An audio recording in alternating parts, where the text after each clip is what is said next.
Assalamualaikum warahmatullahi wabarakatuh.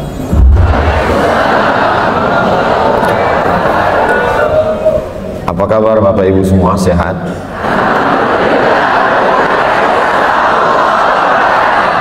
Panjang sekali jawabannya. Alhamdulillahirabbil alamin. Allahumma shalli ala sayyidina Muhammad wa ala ali sayyidina Muhammad.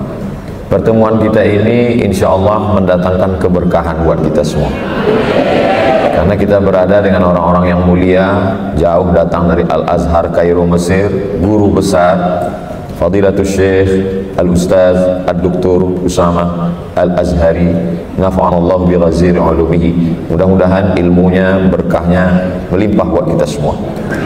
Ada juga guru kita Profesor Dr. Amin Rais, ada Bang Sandi yang tadi ketika diminta untuk naik ke atas, beliau memberikan mikrofonnya ke saya, dan mikrofon itu diambil panitia lagi, diganti dengan mikrofon yang lain.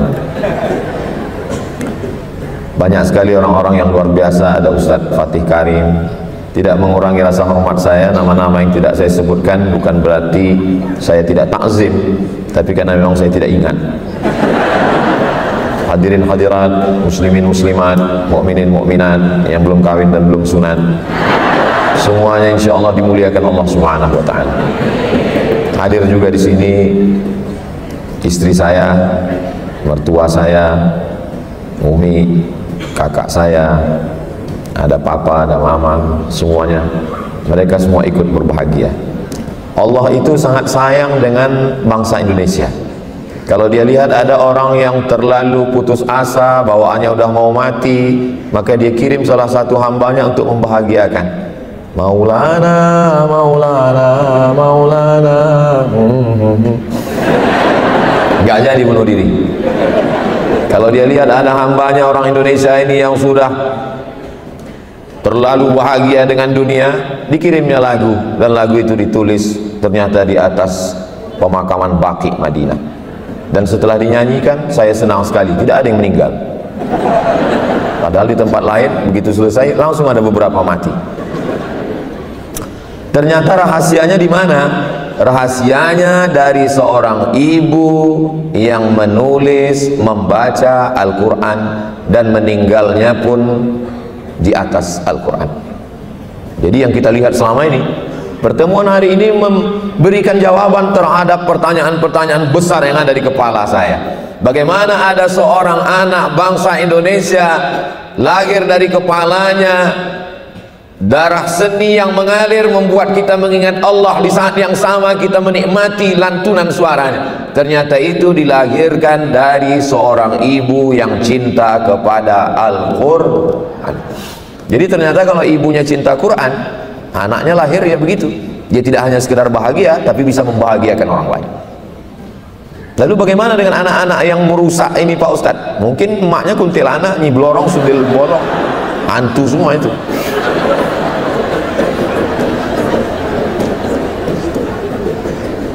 Putri Indonesia, artinya kalau putri Indonesia kan orang yang paling cantik di Indonesia.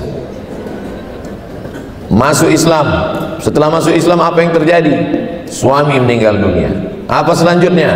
Masuk penjara. Apa yang selanjutnya? Terhinakan. Apa selanjutnya? Merasa tidak berbakti kepada orang tua. Orang tua merasa, apa salahku sebagai orang tua sehingga kamu mempermalukan seperti ini? Di mana letak rahasia kekuatannya? Kenapa begitu kuat?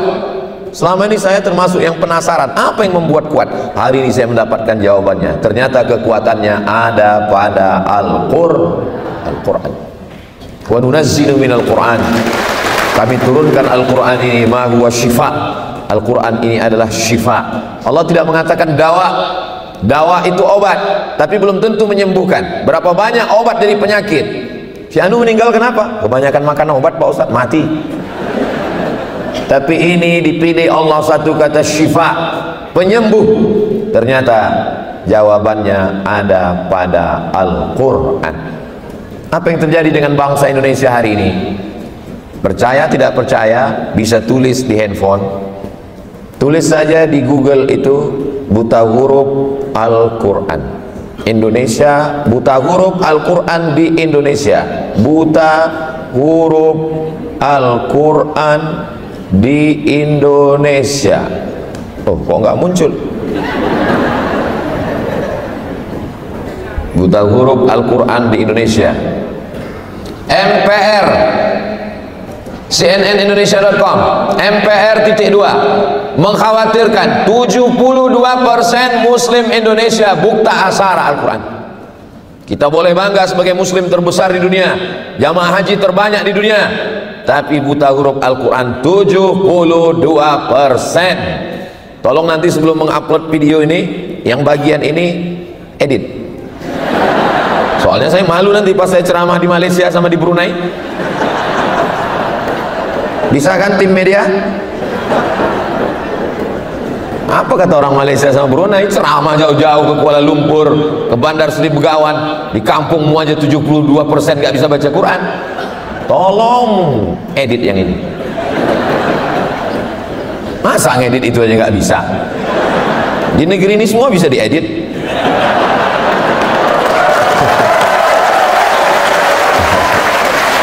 Jadi kalau kita mau kembali kejayaan Indonesia, maka kembali kepada Al-Qur'an. Ada seorang anak bernama Bapak Irfan. Bapak Irfan melihat ayahnya duduk membaca Al-Quran. Sekali duduk berapa dia baca? 7 juz Al-Quran. Ketika itu dia bertanya, mengapa ayah duduk lama? Hatiku terlalu ingat pada almarhumah ibumu, maka untuk menenangkan jiwaku aku membaca Al-Quran. Duduk 7 juz, gundah gulananya, risaunya, kecewanya hilang. Yang menguatkan ada Al-Quran. Ayahnya itu bernama Haji Abdul Malik Karim Abdullah, Buya Hamka. Alhamdulillah Pak Ustadz, suami saya pun setiap saya dekati dia sedang pegang handphone, tapi Quran digital. Setiap saya dekat, Quran digital. Begitu saya menjauh, game online.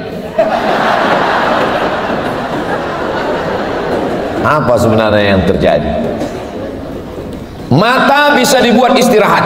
Bagaimana cara mengistirahatkan mata? Pejamkan mata, insya Allah mata istirahat. Telinga bisa dibuat istirahat. Bagaimana mengistirahatkan telinga? Cari sumbat telinga, insya Allah telinga istirahat. Kaki mau beristirahat, bagaimana mengistirahatkan kaki? Jangan jalan, duduk di rumah, baring-baring, insya Allah istirahat. Tapi ada yang tidak bisa diistirahatkan. Apa dia? Fikiran. Fikiran tidak pernah istirahat, dia terus berpikir. Pak Ustadz, mohon maaf ya, untuk beberapa hari saya nggak bisa ikut pengajian. Kenapa? Saya mau mengistirahatkan pikiran saya mau pergi ke danau, saya mau pergi ke bukit, saya mau pergi ke laut. Akhirnya sampai ke pantai, mau istirahat. Ternyata apa yang terpikir? Tiketnya mahal, hotelnya mahal, tagihan. Dulu yang dipikirkan orang hanya anaknya, suaminya. Hari ini orang buka handphone, scroll. Yang dipikirkannya suami orang, anak orang, rumah orang. Manusia zaman sekarang ini aneh sekali. Tetangga beli kulkas, dia yang kedinginan.